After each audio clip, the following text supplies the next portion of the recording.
Continuing with Reverend Billy Graham.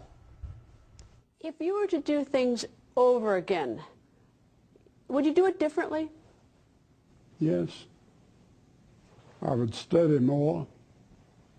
I would pray more. Travel less. Take less speaking engagements. I took too many of them in too many places around the world.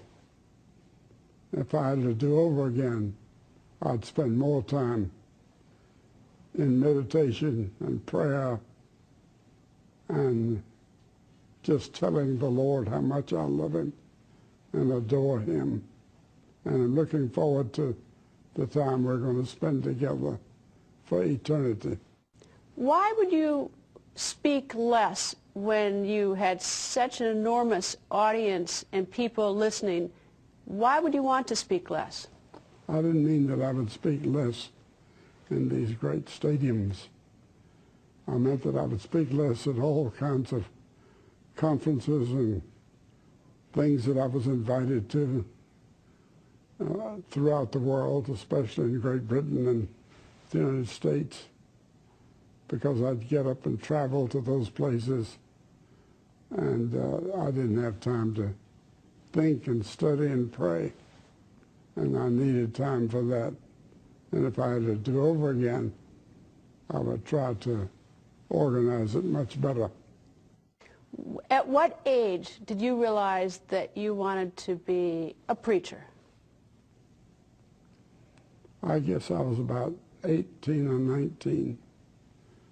I was in Florida as a Bible student in a small Bible school near Tampa, and it used to be a country club where we had the school, and I used to walk the streets in this area that had completely disintegrated because of the Depression of that time. And I would pray, and I would ask God for a direction for my life and for the genuine purpose of my life.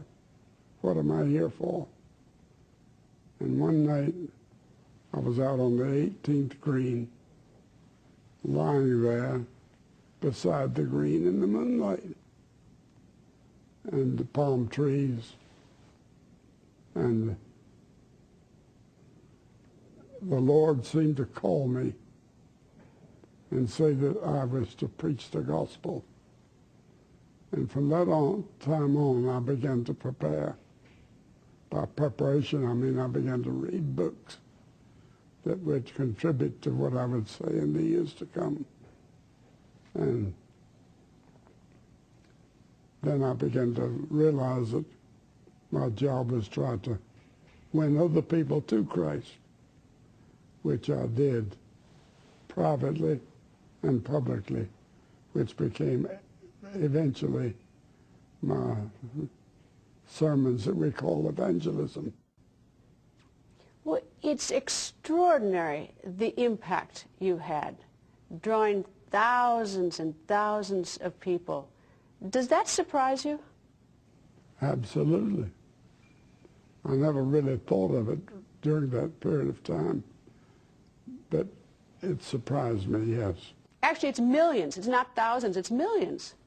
Pardon? It's millions of people. Yes. I spoke to 1,000,000 in one service in Korea, in Seoul, and that was the largest audience I ever had. What was that like? Well, it didn't not like any other. They were just spread out as far as you could see in a great plaza along the river.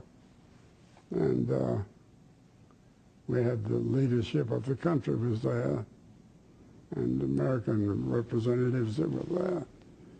And I preached to them. Many people responded. I got in a helicopter, and they flew me around so I could see the crowd from a different angle. Then they flew me to the airport, and I flew directly to San Francisco. If you have any advice for young preachers today, what's the advice? Spend more time in study and prayer. That's the secret of successful evangelism. If you neglect that, you've neglected the very heart of God's call to you. Now, there are wonderful schools to go to. We have wonderful Bible schools, Bible colleges, liberal arts colleges that are dedicated to Christianity and to the spread of Christianity. I went to one called Wheaton near Chicago, and that's where I met my wife. And it was a tremendous experience to be at that small Christian college with high academics. In fact, their academics today would rival that of the schools in the Northeast. And I've been very thankful to the Lord that he sent me to that school. Well, I'm going to let you go. I know you're having lunch with President Bush, and I'd certainly appreciate you sitting down and talking to me today, Well, Dr. Grimm. you. Thank you very much. Always nice to see you, sir.